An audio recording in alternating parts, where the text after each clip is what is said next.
today I want to talk about the disruption of the 2020 election. Now, you probably know that we had declared a winner, Vice President-elect Joe Biden. You probably know that the current serving president, Donald Trump, is not down with that. And he is trying like mad to disrupt it. Now, I think what they are doing is trying to control public opinion in order to change the outcome of the election. Now, we know that they are talking a big game about all kinds of legal challenges that have not been successful, and we're going to get to that. We also know that they're doing something different in their legal challenges than they're actually saying on Twitter, in these press conferences, yada, yada.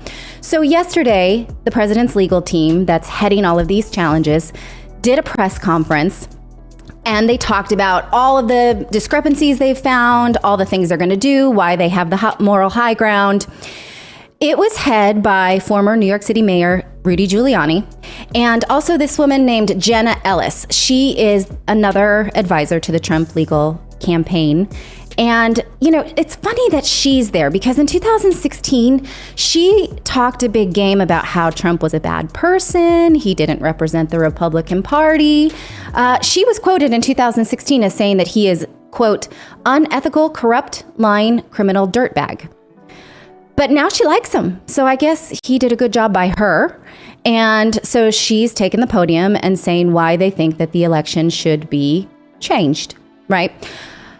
A major thing that happened, it's a distraction, but I think it's worth talking about, is that Rudy Giuliani was sweating copious amounts of some colored liquid from his ears. Most people are saying it's hair dye. That seems to be the most logical conclusion, unless his ears were bleeding like some kind of biblical curse.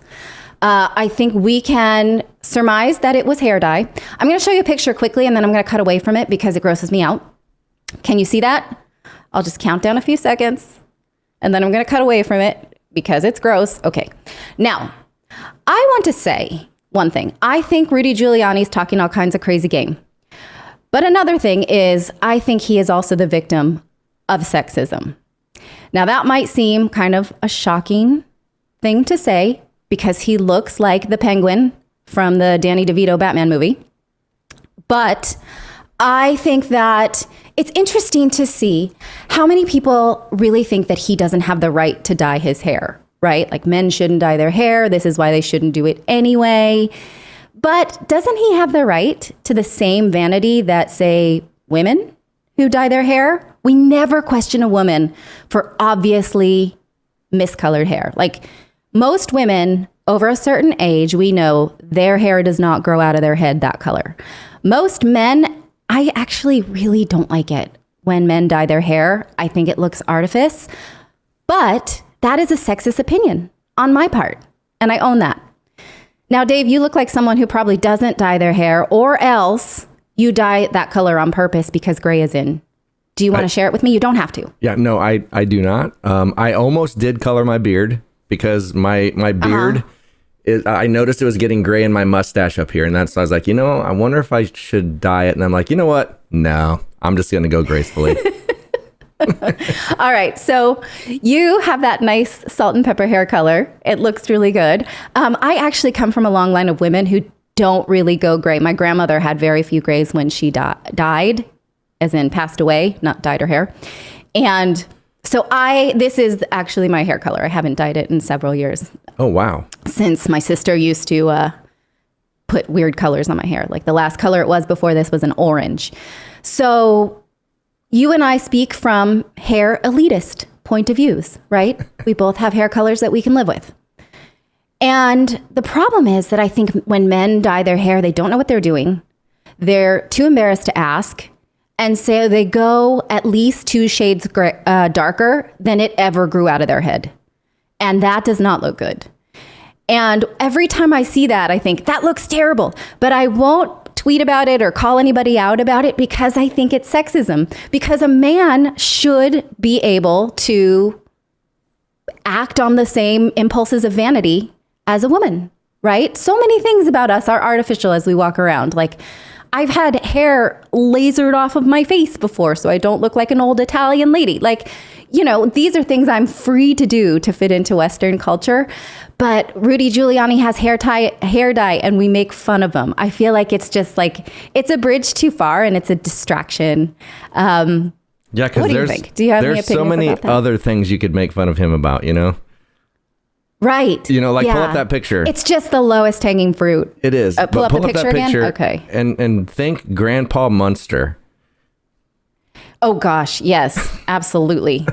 He looks like Grandpa Munster. And he's talking crazy. His eyes don't even look focused, right? I mean, this is crazy town. But I do want to assert that it's just so funny that we say men should be embarrassed about these sort of displays of vanity.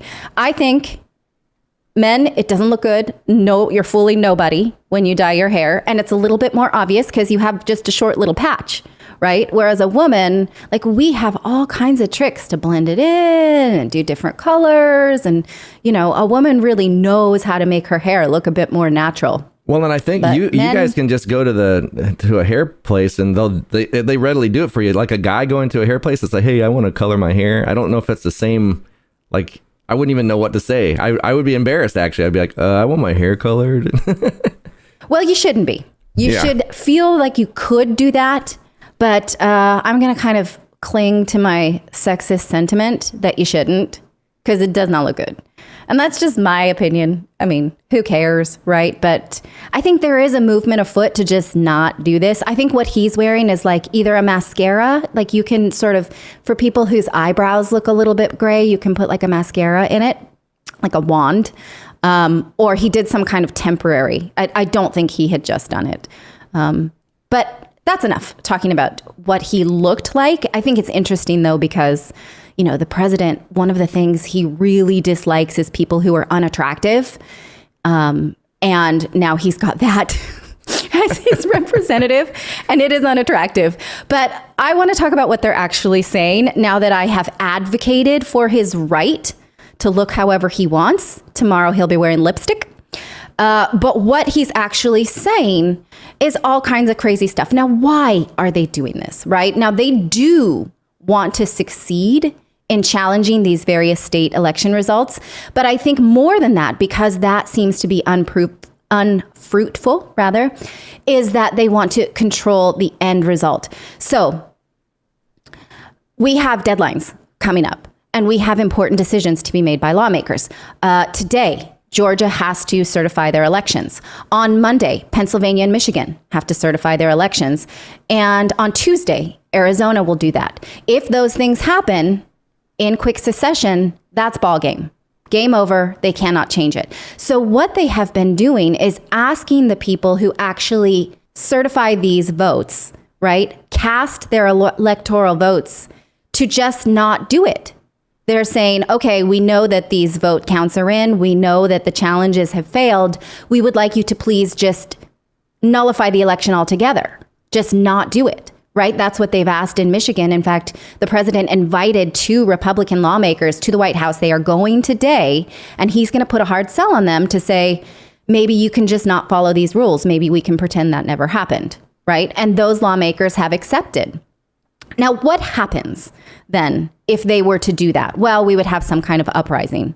We would slip back into a society where we have no predictability and no stability. What happens when a society has no predictability and no stability? We slip into chaos, right? That's what it's like in Venezuela, in South America, in certain South American countries. It becomes dangerous. We rely, as Americans, on predictability, especially, right? And if we cannot rely on just the election, the simple fact of casting a vote, which is one of the foundations of being an American, then we're in for dangerous times. And so if they fail all of these legal challenges and then they just take it to the people in power and say, how about you do this instead? What happens, right? I think what they're doing with these press conferences is giving these people in power something to say for actions. And I think it comes into this virtuous, I call it like an unvirtuous circle. And I'm going to pull up this really high-tech board that I made. You see this? Nice. What they are playing to. Yes, you like that? is public opinion. Where is that? There. They're playing to public opinion, obviously, right? And public opinion is uneducated. And they are banking on the fact that if they give you talking points, you will regurgitate them to your friends and maybe your lawmakers and make enough noise that this will affect the GOP, right? Basically the Republican people in power. Because otherwise, why wouldn't the Republicans in power say, actually, this is total crap.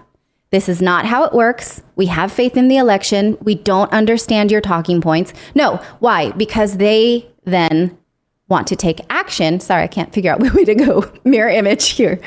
Because this gives them something to say if they take action to keep themselves in power, right? So it becomes this virtuous circle where if you can control opinion, right? Because what they're saying to you is not what they're doing in court. What they're saying to you is what they want you to believe. It's not what holds up by the law. Clearly, they've lost 29 lawsuits, right? But they want to say things that that their mouthpiece, the GOP, will say, right? So that the GOP can take action to retain power.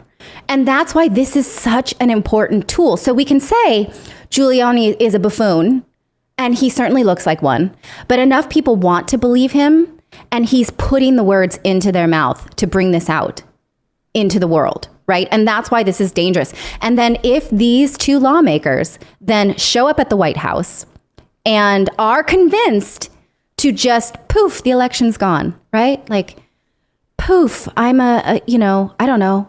Poof, I'm a Broadway star, right? Like, poof, I can do whatever I want. Let's suspend reality.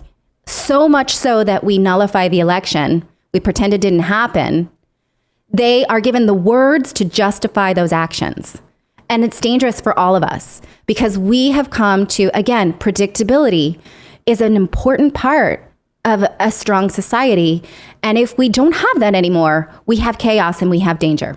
Now, let's look at what they're actually doing. So we've heard all kinds of nonsense about what they're saying, right? They said something about overcounts was a big deal, right? More people voted in a precinct than were registered. That's actually happened to me. Has it ever happened to you, Dave? Yes. Oh, yes. Yeah, where you go in and they're like, oh, we don't have your name. And you're like, oh, I am registered. Let me give you my license. Right? Mm-hmm. And yeah. And I have not committed voter fraud. Have you? No. No. Okay, good. And if you have, don't admit it on this stream, but I'm going to take you for your face value. And so a lot of times that's just a clerical error. They didn't know two people were living in the house. Maybe they had the address and they had me listed and not my spouse or my sister or whatever, right? Actually, I've never lived with my sister when we were voting age. So that's not a real example, but you know what I mean. And so in the 2016, I have data about that. Let me just pull it up. In the 2016 election in Michigan, which Trump won, there was over 80% of the precincts that had this overvoting, overcount problem, 80%. But we accepted that as true, right? In the year 2020, there is only 40% of precincts that have this problem, that are working to look into it, that is pretty normal, that they do not think is fraudulent, but they want to run their mouth about it. Now, not then. Does that seem right? It doesn't seem right to me.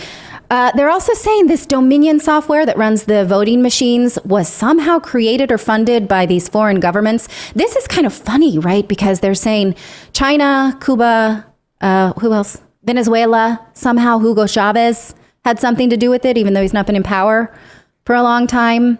And that they could funnel money in to switch the outcome of the election, which is so funny because they hated it in 2016 when we talked about foreign interference. Like, please don't say that. We are American. We can do it.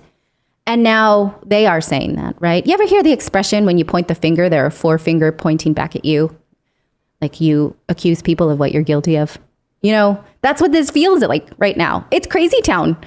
So that's what's happening in Michigan. They are trying to get lawmakers there to just not certify their results, even though on Tuesday, in certain counties, specifically the one, Wayne County, I believe, where Detroit is, lawmakers certified, and then they asked to uncertify after the president got a hold of him, and now they're saying you can't really do that. And they're like, okay, we're not going to challenge it.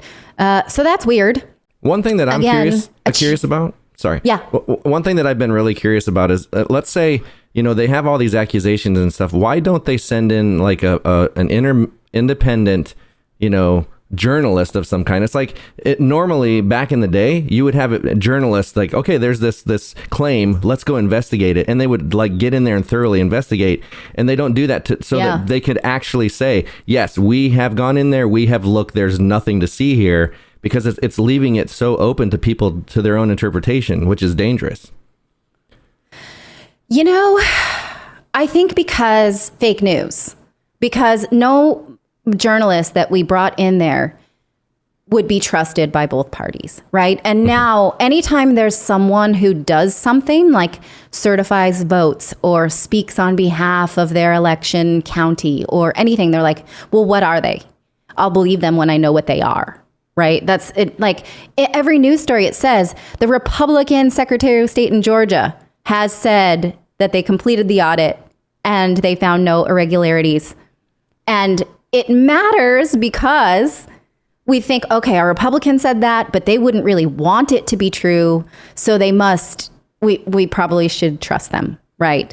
Unless we can somehow poke holes in that guy and see that he's kind of leaky, right? I just can't imagine what third party investigative body we would trust unilaterally, because we certainly don't trust each other, do we?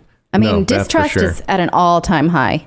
Yeah. I mean, and I don't know. Like, I had a thought that maybe we could call in someone from a different country, but that would be even worse. That's an even worse thought. I really don't know. You know what we need is, do you ever see the movie Short Circuit? Oh, yeah. No disassemble. That's what we need to count votes. No disassemble. Right. So maybe Johnny number 5 would be a nonpartisan vote counter. Well, I think another thing that would be good is if it was like, I don't think the state should be able to do it differently. I think if you're doing a federal election, every state needs to do it exactly the same, so that there's a process that we all understand. It's like, what, this state does this, yes. This state does another thing. And so it's so confusing, and we have no idea like what each state is doing. If it was exactly the same, and there was some consistency to it, like run your state elections however you want to run your state elections, but federal elections should be across the board the same. Agreed. And, I think it's so hypocritical that we really protect the state's rights to do it how they do it, because we only speak for ourselves here in Iowa or whatever, right? But then when the election didn't go the way of the incumbent, they said, oh, Bill Barr get involved. Wait, now the federal government wants to get involved, but not before. But just because you don't like it. Yes. And I think that this sort of lack of cooperation and this, stodgy adherence to your own state values is not helping us fight the pandemic, right? Here in Florida, we do it this way. In Iowa, we do it this way. And, you just, like, when you send emails to people now, haven't you noticed that it matters where they are in what state? Because you think, oh, what's their life? Am I asking them something? Do they have their kids home? You know what I mean? Mm-hmm. It's crazy. So, yeah. Okay, let's see. Wisconsin, I just want to give you the quick wrap up of what else is going on, and then we'll move on to a different topic. Okay, Wisconsin, they have approved a recount there at a cost of $8 million to the Trump campaign, more likely to the Trump voters, because they are putting the hard press on anyone who's ever given them an email address or a telephone number. They're texting like mad, asking for money like mad. And I want to say, look, you have to know that when you pay for the president's defense, a lot of that money is going to go into funding the campaign that already was declared a loser. But if that is your values, you should do it.